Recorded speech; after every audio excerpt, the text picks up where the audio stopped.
Are you a 3CR subscriber? We really need our listeners to subscribe to the station. Call 03 9419 8377 or sign up online at 3cr.org.au/subscribe.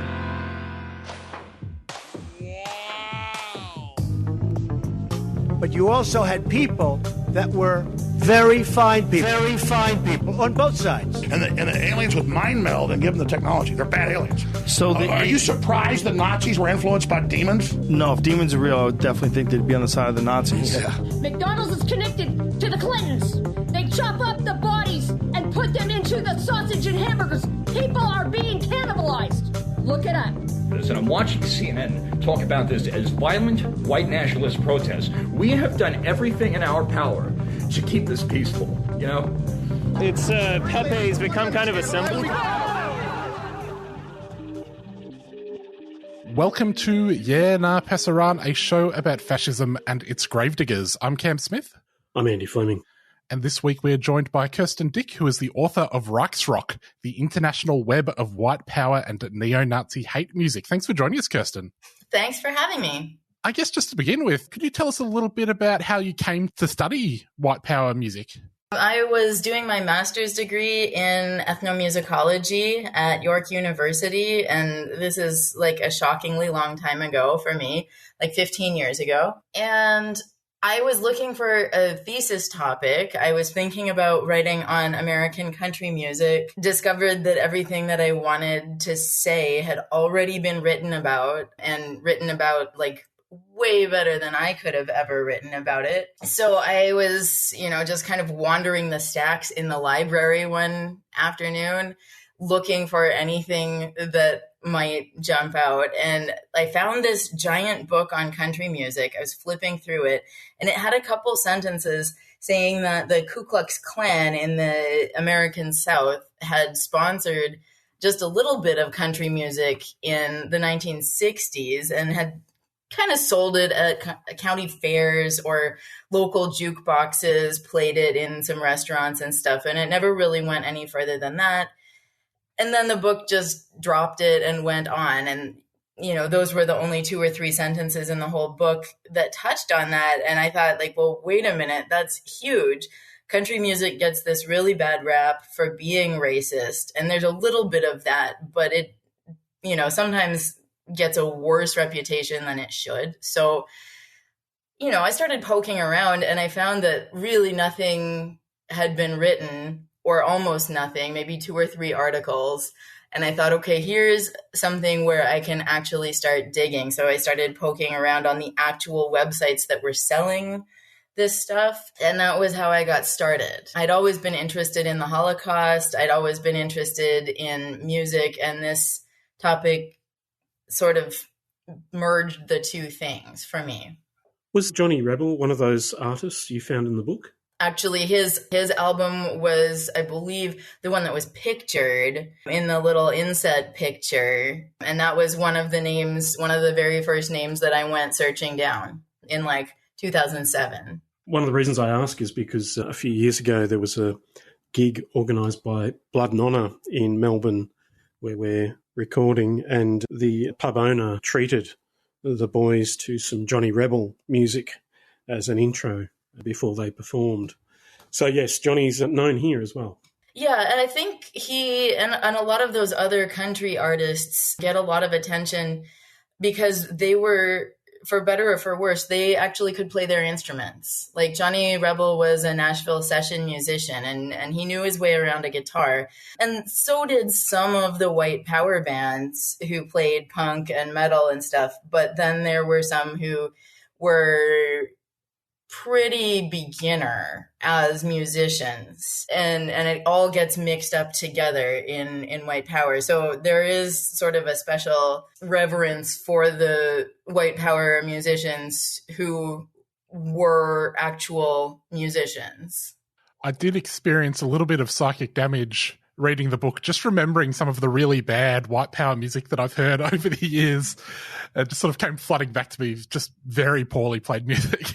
Yeah, I mean, as an ethnomusicologist, you hesitate to say that something is bad, and it's all about cultural relativism, and you're supposed to reserve judgment and just analyze. But, when you see the fans of the genre actually complaining about the bad quality, the bad sound quality, the bad musicianship, it's like, okay, they actually do hear what I'm hearing as well. I'm not going crazy. Kirsten, you begin the book by examining a figure called Ian Stewart Donaldson. Can you explain who he was and why he was so important to white power music? For sure. He's probably the most famous white power musician to date. He was British, and he was playing primarily in the 1980s, kind of got his start on the scene in the very late 1970s. Like, he was around when the Sex Pistols were around. His band actually opened for Susie and the Banshees at one point on one gig, but very quickly began to see the neo-Nazi imagery that some of the punk bands, some of the mainstream artists at the time were playing with, like David Bowie and Susie Sue. Even the Rolling Stones every once in a while, would wear neo-Nazi or Nazi uniforms, like ironically or as some kind of a statement or a provocation. But Ian Stewart Donaldson and some of his friends saw this and thought, we could actually take this sense of provocation, this sense of, trying to stir up political outrage with this Nazi imagery that was popular with the punk movement. And we could actually do this. We could actually make this music political. So that's what he did. He started to ally himself with the actual far right in Britain and very swiftly also the far right in continental Europe, especially in Germany, and later on in the US and Australia and pretty much everywhere that we find it. He was making these links, and he was, in terms of punk music, he and his band Screwdriver were also pretty musically adept. It is much scratchier, much more sort of industrial sounding music, but they were making the same kind and the same quality of music as the punk music that was getting really popular in the 70s and 80s. And so people wanted to listen to him, and people came to his concerts, and a lot of people were convinced by this and joined far-right organizations, or at least started to listen to far-right music like his, or make it in some cases. So he was really influential in making connections among different movements. There's some evidence that he contacted actual former Nazi soldiers, like potential war criminals from Germany who were still living in Germany in the 80s, and was making contact with them and stuff. And he was doing all of this organizing.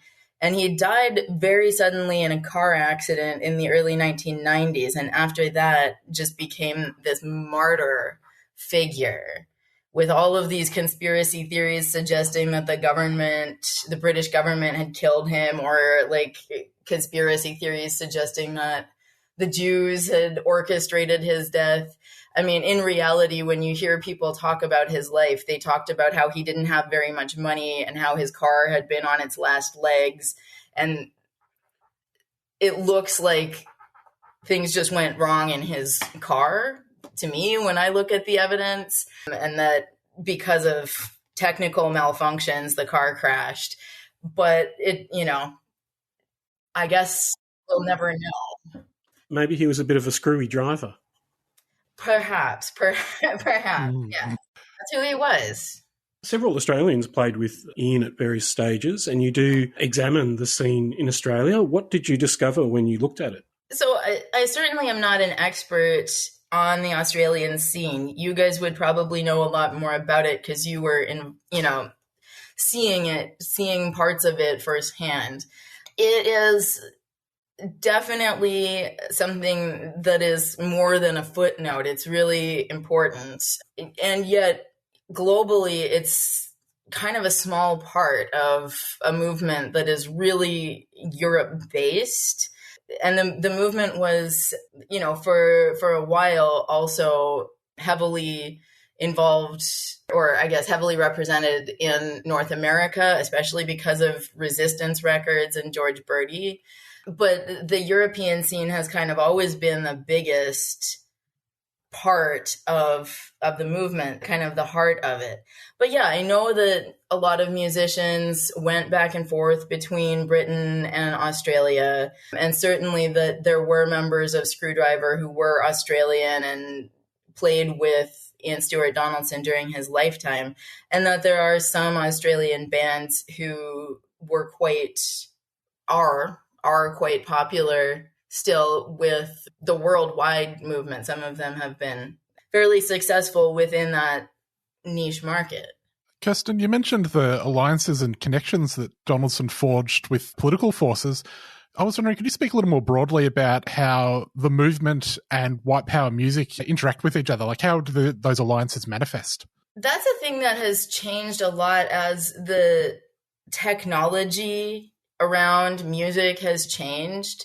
And those of us who are, like me, starting to get a bit older have probably seen in our lifetimes quite a few different types of music technology for sale. When I was a really little kid, you could still get, the very tail end of like Betamax and 8-track tapes, and you could still buy LPs and cassette tapes.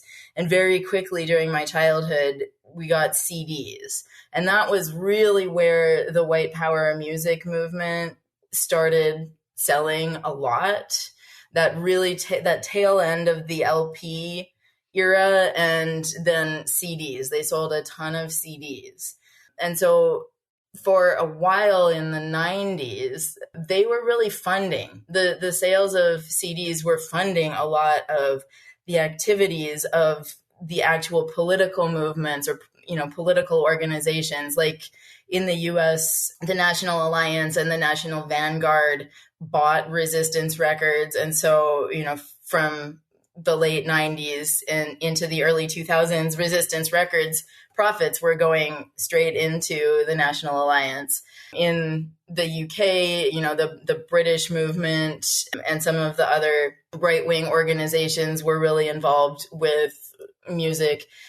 Actually, there was a white power musician, kind of an acoustic folk style singer-songwriter named Frank Rennecke, who actually ran for president on the NPD, Nationaldemokratische Partei Deutschland's ticket at one point. He, got nowhere, but they ran him for president. So it depends on the country and it depends on the era. I think now that law enforcement agencies are much more attuned to what they're doing, they're much more aware and they're watching out for white power music. So, it's hard for them to have concerts that they advertise openly in most countries. So that limits some of the money-making potential, although concerts still make a lot of money, just not widely advertised. And it's really easy to pirate music online. So one person buys a CD, uploads it to the internet, and everybody suddenly has access to it for free. That limits the money-making potential, especially of the recordings. So it's not as lucrative as it used to be. The concerts and festivals still are a thing, though, that pour money into some of these movements. And that's particularly the case in Eastern Europe, where the governments might not be quite as concerned about white power musicians. And Russia has been a hotbed for decades, right? And that's, kind of partially fueling the way that the movement has changed its views on Slavic people. Under Hitler, they thought that they were subhuman, and now it's this massive part and very healthy, well-represented part of the neo-Nazi and white power movement worldwide. So in large part, it's the money that's made by this music that is funding organizations. That's a big part of how they interact. But also, I think now that there isn't as much money in it, some of the music that people are making is just people who really believe in this stuff, who just want to make music and enjoy making music. And we're getting some like electronic fash wave music and stuff like that, far right hip hop music, which I never thought I'd see, but it's a thing. And that kind of stuff as well, that may not be as much affiliated with actual movements, but still kind of supports them ideologically. So it runs the gamut. You're listening to Yeah Na Passaran on 3CR, 8:55 AM, 3cr.org.au and 3CR Digital on your DAB radio. We're currently talking to Dr. Kirsten Dyck about white power music. But before we get back to the interview, just a note that it is subscriber drive here on 3CR. And if you think that this is a sort of a thing that you would like to support the production of, you can head over to 3cr.org.au/subscribe and make yourself a subscriber. We really appreciate all of the support. All right, back to the interview. Reading about the white power hip hop in the book, the mention of it, I also never thought I would see the day. How do they square that circle of something that would traditionally have been taboo in the white power scene? Yeah, the thing is, rock and roll was the same thing, right? In the 1950s, and there are all these crazy video recordings that you can find of, members of the Alabama White Citizens Council saying that rock and roll is going to drive our children down to the level with an N-bomb. When you got to the era of punk and heavy metal, it was still rock music. It was still heavily African-American influenced, but the markers of African-Americanness a lot of the time had been stripped out of the music. So a lot of the complex polyrhythms that you would see in African music, a lot of the instrumentation that you might have seen in African music was gone, right? So even though the reality was that it was heavily African-American based, that's not what it meant to people anymore. And I think it's not an accident that most of the white power hip hop that we're seeing now is coming out of Germany and Eastern Europe, Russia, especially Russia and Germany. And those are places where hip hop didn't develop, right? Hip hop developed in like New York and Los Angeles in this context of America's racial powder keg. Not to say that Germany and Russia don't have their own racial powder kegs, but the significance of hip hop music to Americans is that it kind of reflects something about our racial struggles. Whereas in those other cultures, that recedes into the background a little bit. It's not that they don't know about that history. It's not that they don't know it's an African-American style of music, but it's that doesn't matter as much anymore. Kirsten, in relation to the waning fortunes of the white power movement, or perhaps being in an ebb at the moment, there has been government scrutiny and police prosecution. And it was a couple of years ago in Victoria that a gig was announced by one of these groups, and there was frustration expressed on the part of authorities and the public that they couldn't act in order to prevent this gig from going ahead. And subsequently, there's been a bill passed in the state government outlawing the public display of swastikas, and that's something that other state governments in Australia are considering with a view, it seems, to stopping neo-Nazi gigs from going ahead. I was wondering if you could comment on how governments have responded to the white power music in Europe, and what effect do you think the various laws that prohibit the display of the public display of the swastika, what effect, if any, that's had on the movement's fortunes? That's a really good question. Of course, different European countries have reacted in really different ways. Probably the strictest regulations, the strictest legislation has come out of Germany for fairly obvious reasons. It's prohibited to display the swastika except for academic research purposes in Germany. And any hint, any whiff of a neo-Nazi concert in Germany is going to be followed up by authorities who are, very concerned. And yet Germany is still probably the biggest white power music scene in the world. It's still the former home of the Third Reich, and there certainly is a population of Germans who are very proud of that, even though that's not what they might tell you when you put a news camera in their face, because it's illegal for them to say that. But in Germany, it's had the effect of driving the music underground. So it's kind of sold out of people's car trunks. The parties happen in people's basements. Some of the time, they are able to also arrange larger concerts. And there are, rumors of concerts, with 4-figure crowds and stuff like that. But of course, it's rumor because we're not able to really research it because everything is underground. Other countries have had slightly less restrictive laws. Britain certainly would go after them for instigating violence or urging violence, and France would be the same thing. And then it ranges all the way to countries, like I said, like Russia, where there just isn't legislation at all, and they just do whatever they want. And I'm sad to say that I did see some of this also in Ukraine, where I used to live, and I love Ukraine. And I didn't see the same level of racism in Ukraine as I saw in Russia in the 5 months when I lived in Russia. But I saw a little bit of it. And Hungary also is another one with Viktor Orban, where they're just not concerned with Nazism. And so these far-right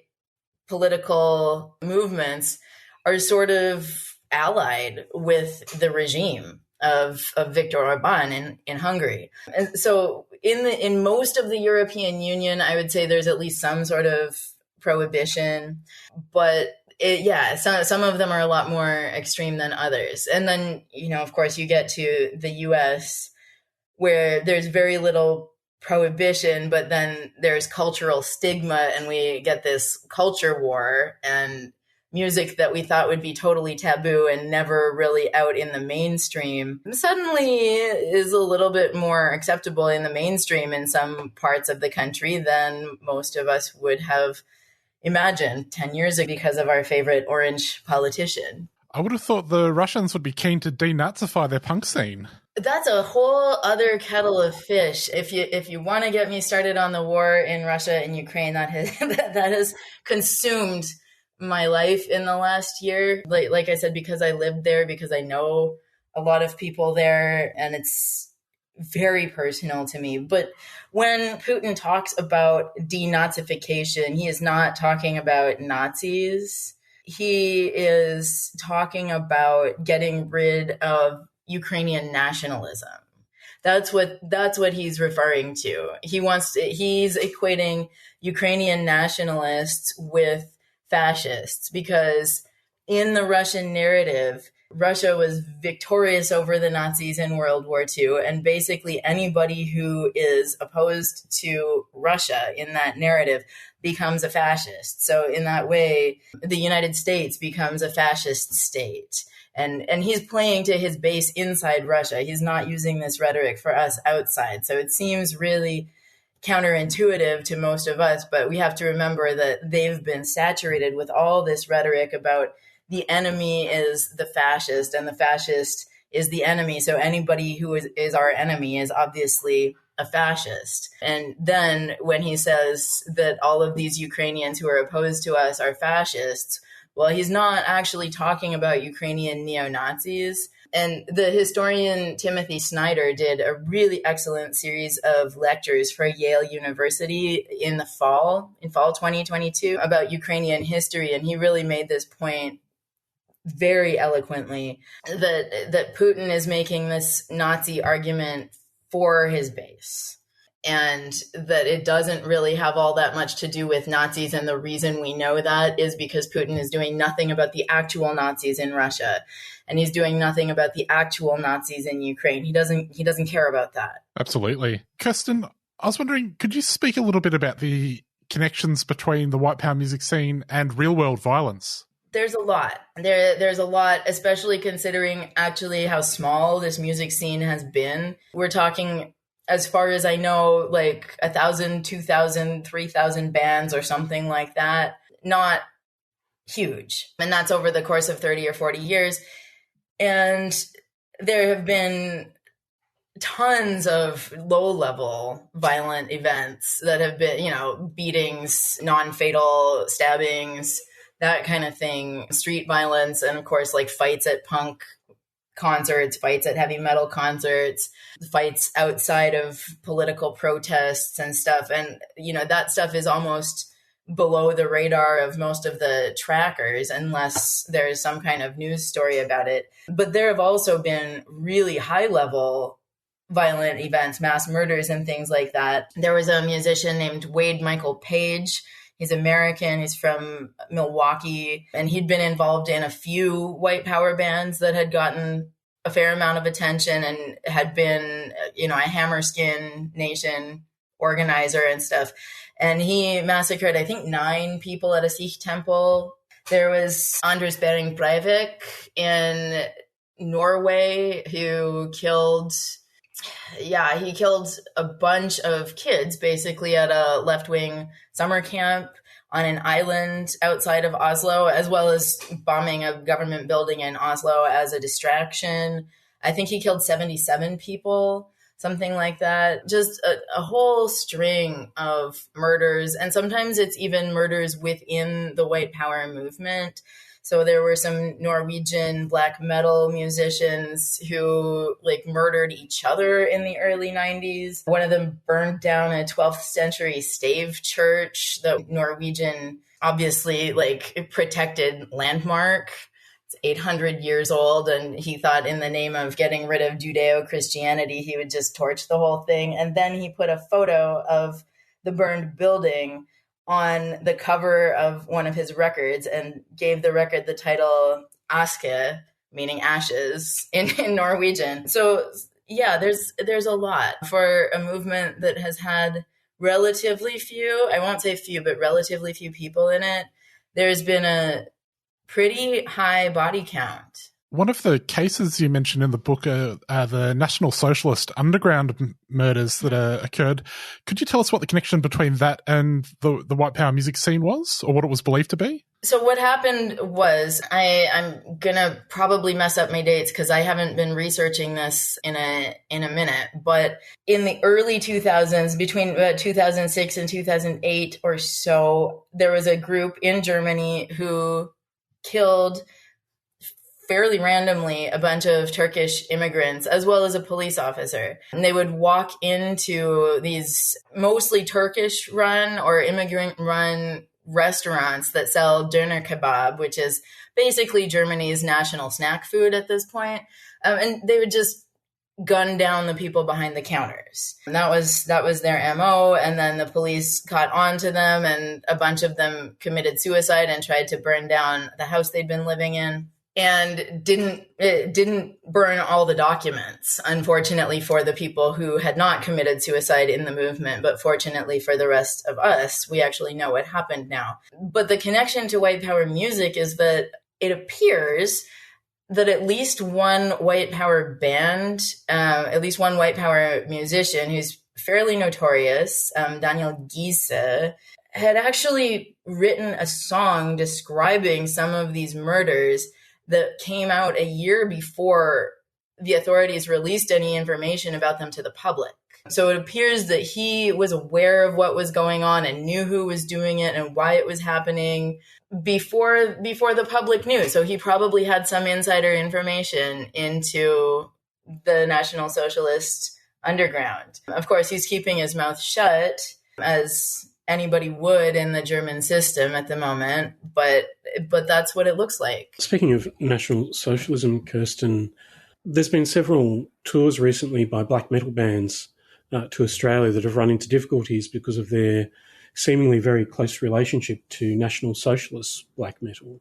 And yet some performers in this genre aren't necessarily explicit about their political commitments. So I'm wondering, in reference to black metal in particular, maybe metal generally, can you comment on the ways in which white power musicians sometimes attempt to obscure or otherwise disguise their underlying political commitments? Yeah, so there's a number of ways that they do that, but I should say, first of all, that political belief and political ideology is a continuum. And so, yeah, you get the Ian Stewart Donaldsons and the Danielle Giesses and the people who are totally committed. They're in all the way. They're really involved with white power terrorism in some cases, white power organizing. But you also get the people who are like their friends who come to their gigs but aren't maybe going to pick up a gun. And then you get people who are friends of those guys who kind of have some sympathies toward the extreme right, but wouldn't necessarily go to something that was labeled white power or neo-Nazi, but, you know, would definitely vote for a Donald Trump or a Viktor Orban, and in private might kind of say that Hitler had some good ideas. And so you get musicians who are all over that spectrum. It's super hard to draw a line where white power music ends and mainstream music starts. So you do get these sort of controversial borderline cases. Like one of them is Ultima Thule, the Swedish group that's been really popular at doing Swedish nationalist rock music.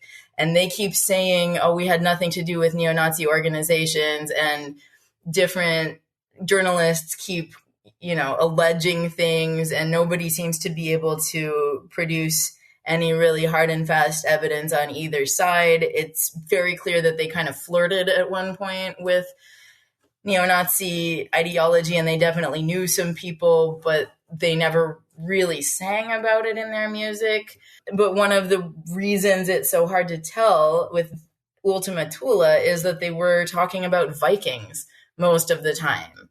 We're talking about history. And that is one of the prime ways that even the most virulent, most racist white power bands will cover what they're saying is, you know, oh, I'm just talking about history. I'm just talking about the Vikings, you know, and then they talk about the Vikings getting invaded by the foreigner who's stealing their land. And it's like, wait a minute, that didn't happen.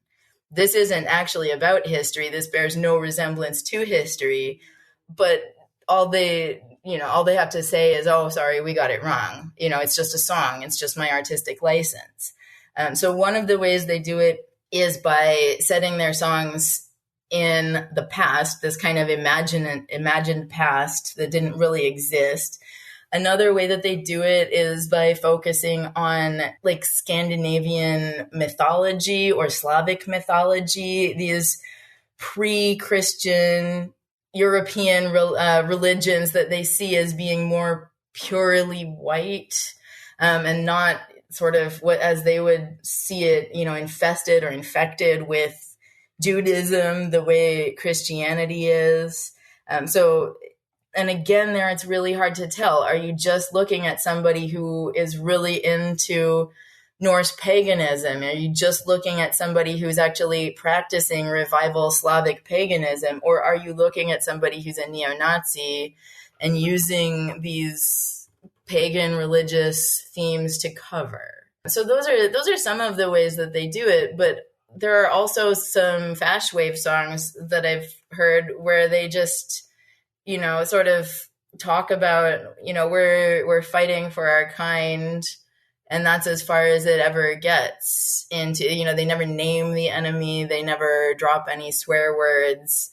It's all very kind of softballed in terms of the rhetoric. And you'd have to talk to them with the camera off before they start to tell you what they really think. One of the themes in the book, or major themes it seems in the book, Kirsten, is at various points you insist on the importance of understanding the white power music and performance and its relationship to the mainstream. It shouldn't be regarded as being so, I don't know, bizarre that it shouldn't be counted. Can you, I know in your examination of the various national contexts for the movements and musicians you describe, you go to some trouble to discuss the national context.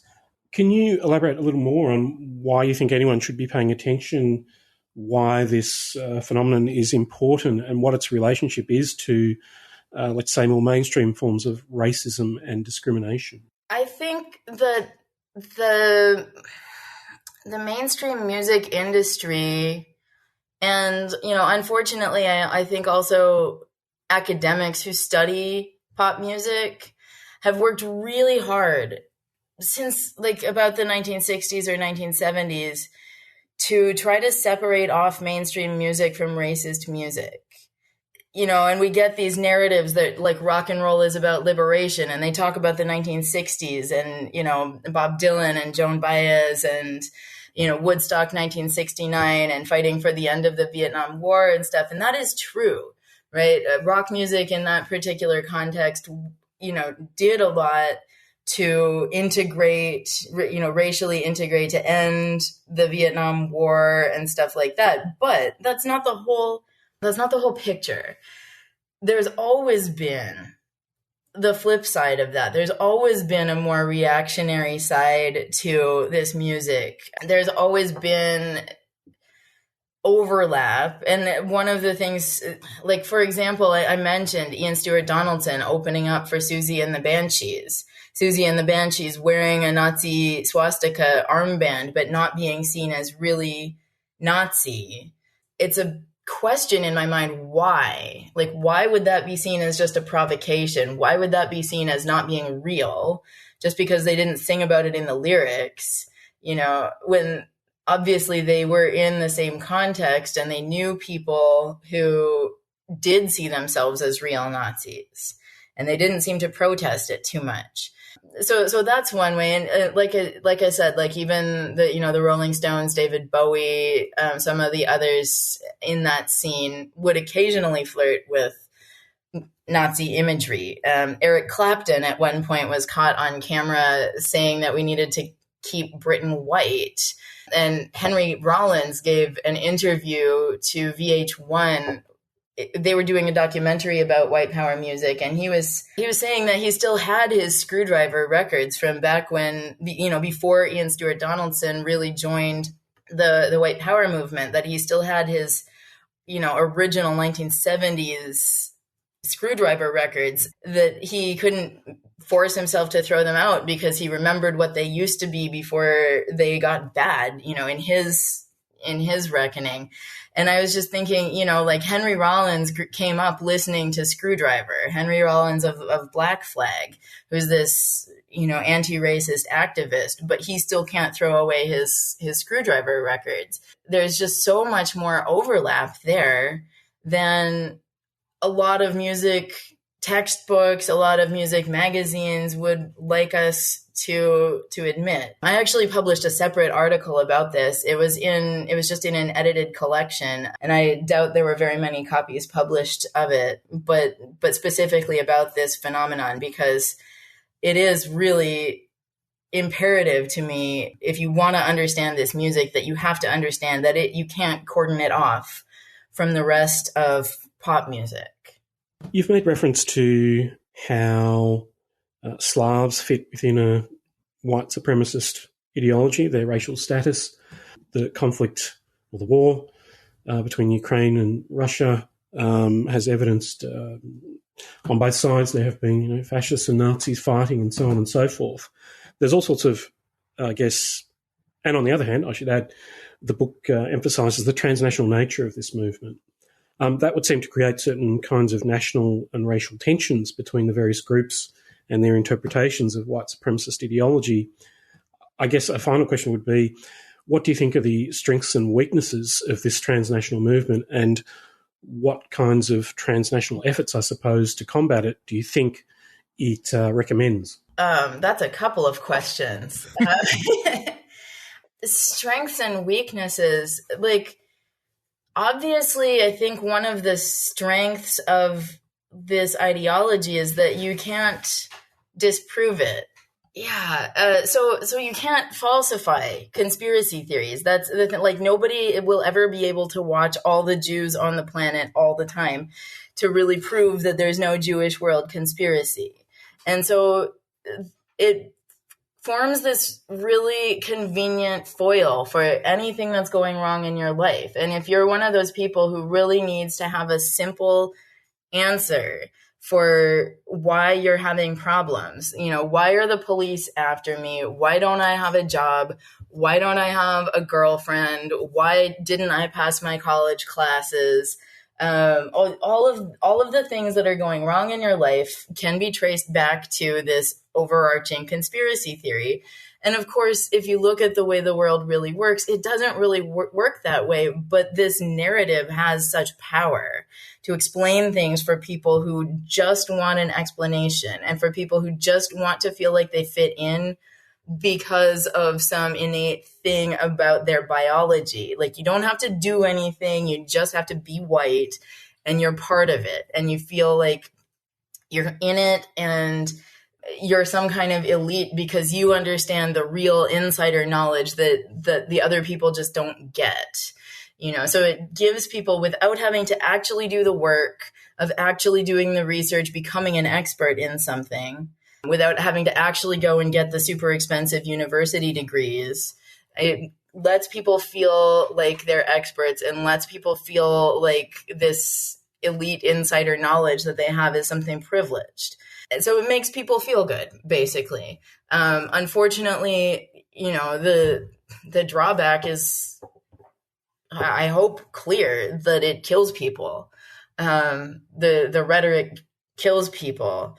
And it's killed millions of people and seems to be poised to continue killing people. And a lot of people are not super fond of seeing their friends and loved ones killed. And it's going to be divisive and controversial and upsetting because it kills people and it hurts people. So, yeah, I could go way deeper than that, but it really comes down to that. It makes some people feel good at the expense of other people, and that's the strength, and it's also the weakness. In terms of how to combat it, I don't think that the strategy of trying to censor it away will work, but I also don't think that the strategy of not addressing it at all will work. So that sort of European Union model doesn't seem to be working. The German model just drives it underground, but the American model kind of just lets it flourish and doesn't do anything. And I think what's really required, one, is education, obviously, letting people know what the real causes of their suffering or their problems actually are. But then two, we have to care about people who are legitimately suffering. And I think one of the things that has gotten overlooked in the last 30 or 40 years is how a political order, a socio-political structure that has made a lot of people's lives better. It's given us a lot of technology, smartphones, the ability to do a lot of things we couldn't do before, but it's also meant that a lot of people have lost their jobs. A lot of regions have become, economic wastelands in countries across the West. And we haven't necessarily paid enough attention to that kind of suffering. And we have to care about it and help people solve their problems before they'll stop looking for easy explanations for why those problems exist. And I think it is that commitment to ending people's suffering that's the hard part. I mean, it's easy to sit people down in an anti-racist education program. It's a lot harder to give them a job that pays a living wage for the rest of their life. Well, we'll have to leave it there. Dr. Kirsten Dyck, thanks so much for joining us. The book is Reichsrock, and thanks for coming on the show. Thank you so much for having me. It's been a pleasure. Well, Andy, before we away, just one more note that a subscriber drive here on 3CR this week. And we're of the view that radio like that which you have just heard is not available elsewhere on the airwaves. So if that's the sort of thing that you want to support, why not consider becoming a subscriber to 3CR by heading over to 3cr.org.au/subscribe. All right, we'll catch you next week. See you then.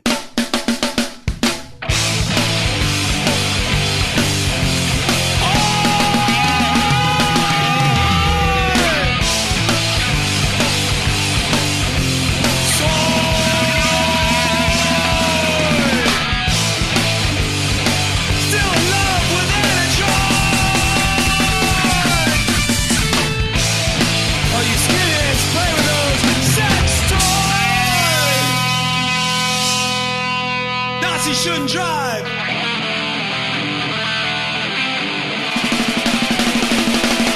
Nothing shouldn't drive. Nothing shouldn't drive. Nothing shouldn't drive.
Become a subscriber and support Radical Radio. Call 03 9419 8377 or subscribe online at 3cr.org.au/subscribe.